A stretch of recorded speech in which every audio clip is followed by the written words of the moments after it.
Kalau Anda melihat sepatu ini harganya 1 juta kecil ataupun under 1 juta, langsung sikat aja.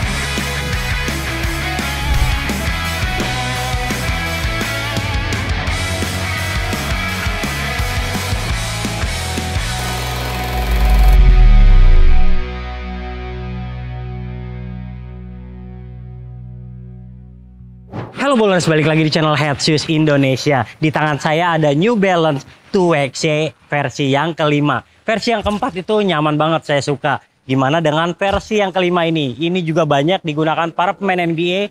Contoh Jamal Murray ataupun Aaron Nesmith yang lagi berlaga di playoff. Buat Anda yang penasaran, karena sekarang sepatu ini sudah diskon, simak videonya sampai selesai.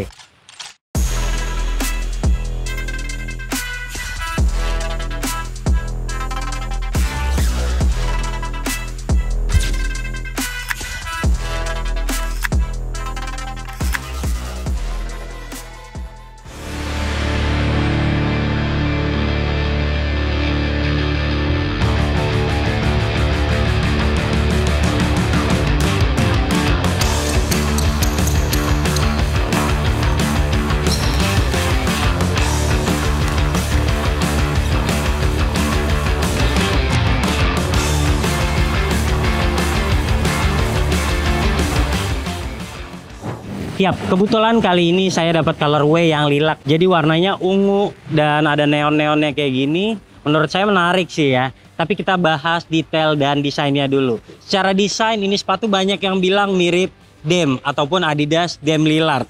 Kayak gini karena bulky dan juga simple banget. Ada belakangnya kayak gini mirip banget sama Dame. Terus kita bahas untuk detailnya, ada New Balance di sini.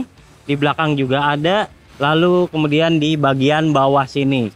Oh iya, ada juga di bagian insole. Oke, terus ada tulisan Fresh Foam. Di sini juga ada tulisan Fuel Cell dan juga ada tulisan New Balance lagi di bagian depan. Lantas untuk boxnya kayak gini, polos banget. Ini kayak sepatu basket standarnya New Balance, bukan versi yang bagus ya, bukan versi yang signature shoes kayak Kawhi Leonard. Itu biasanya boxnya lebih tebal dan lebih bagus. Simple seperti ini, kertasnya juga polos, paling hanya ada tulisan ataupun logo New Balance aja. Ya, secara keseluruhan untuk desain dan detail, karena sepatu ini cukup mahal 2 jutaan, saya kasih nilai 7 dari 10.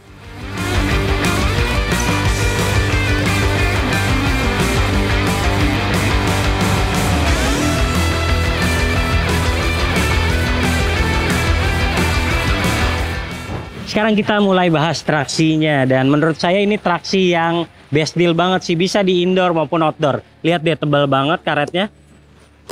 Jadi nggak gampang terkikis ataupun aus kalau mainnya di lapangan outdoor sekalipun. Polanya juga melingkar kayak gini, jadi nggak ada masalah untuk pengereman ke depan maupun ke samping. Dia telapaknya juga lebar. Buat Anda yang kakinya lebar, enak nih pakai ini dan ngerem-ngerem menyenangkan banget tentunya. Terus di bagian tengah ini ada yang warnanya beda. Di sini juga dibolongin ya untuk expose cushioningnya. Lantas di bagian belakang lebih agresif lagi traksinya, lebih banyak pola melingkarnya dan ini menyenangkan banget. Untuk lari-larian dia juga fleksibel ya, kayak gini.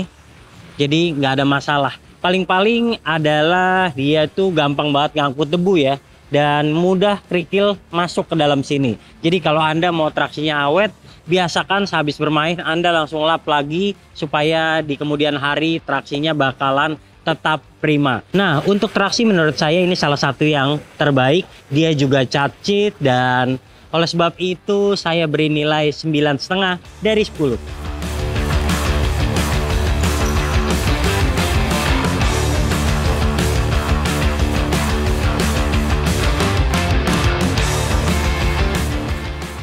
Sekarang bicara bantalan. Di belakang ada Fresh Foam, kemudian di depan ada Fuel Cell. Nah, menurut saya New Balance itu nggak laku bukan karena teknologinya, tapi lebih karena harganya yang mahal. Jadi banyak opsi lain yang lebih menarik tentunya, apalagi sepatunya simple banget. Secara cushioning dia juga bagus sebenarnya. Dia di belakang impact protectionnya oke banget. Buat Anda yang big man misalnya, orang yang bobotnya besar, mendarat dengan kaki belakang tentu tetap nyaman. Di bagian depan bahkan ini masih bisa lompat-lompat dengan enak.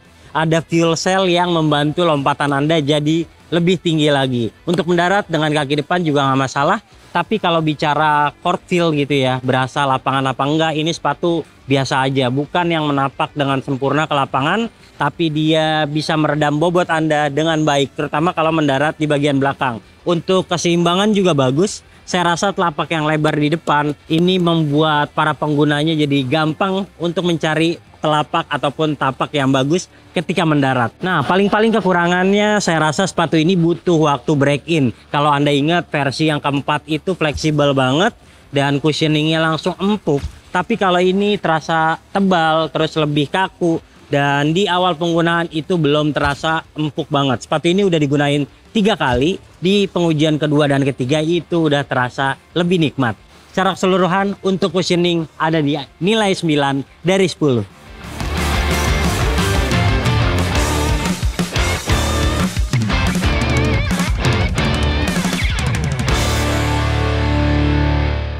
Buat Anda yang tertarik membeli sepatu ini, misal kaki Anda ramping, kayaknya pilih true to size nggak ada masalah. Tapi kalau Anda kakinya lebar, saya saranin pilih upsize sedikit karena sepatu ini lebih kaku ketimbang versi sebelumnya, jadi butuh waktu break in dan itu membuat kaki Anda tidak nyaman, terutama yang kakinya lebar. Di bagian depan ini terasa kaku dan hal tersebut tentu membuat kaki Anda tidak nyaman kalau memilih true to size. Jadi pilihannya true to size untuk kakinya ramping, sementara yang kakinya lebar pilih aja upsize.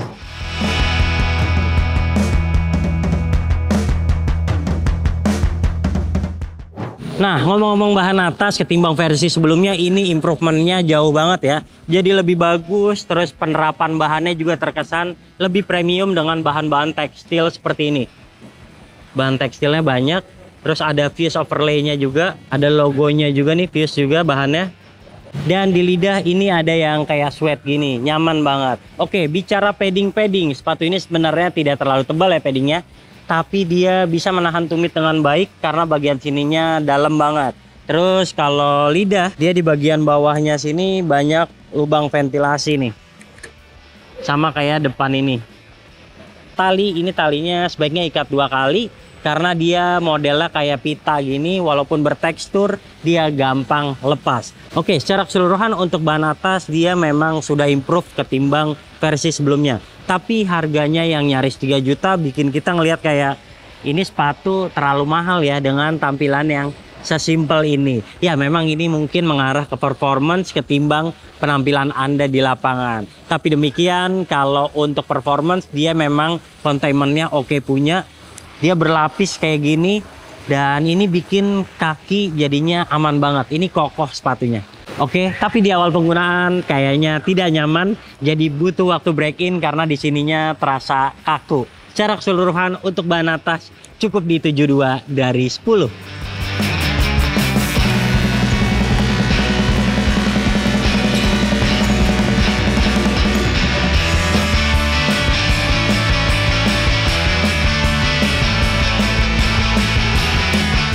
Untuk kuncian, nice. Ini sepatu enak banget soal kuncian. Di pergelangan kaki itu terasa aman banget, apalagi kalau ikatan Anda sudah benar ataupun kenceng. Jadi ini terasa membungkus banget, walaupun dia minim namanya padding ataupun busa, dia tetap mampu menjaga tempurung kaki, tidak gampang geser. Terus bicara kestabilan, dia ada plastik di bagian tengah ini yang bikin sepatu kayaknya menapaknya enak banget dan tidak gampang goyang ya. Lalu impact protectionnya juga bagus, responnya nih empuk. Di depan juga fuel cell-nya masih bisa meredam walaupun bobot Anda berat.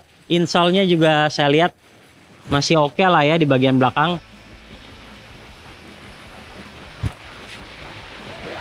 Yang saya suka lagi adalah tumitnya ini. Heel counternya benar-benar gokil, jadi mantap. Untuk kuncian, sepatu ini perlu Anda pertimbangkan, terutama buat yang kakinya sudah cenut-cenut dan misalnya ada masalah dengan ankle, kayaknya ini bisa Anda gunakan. Oke, secara keseluruhan nilai kuncian di 9 dari 10.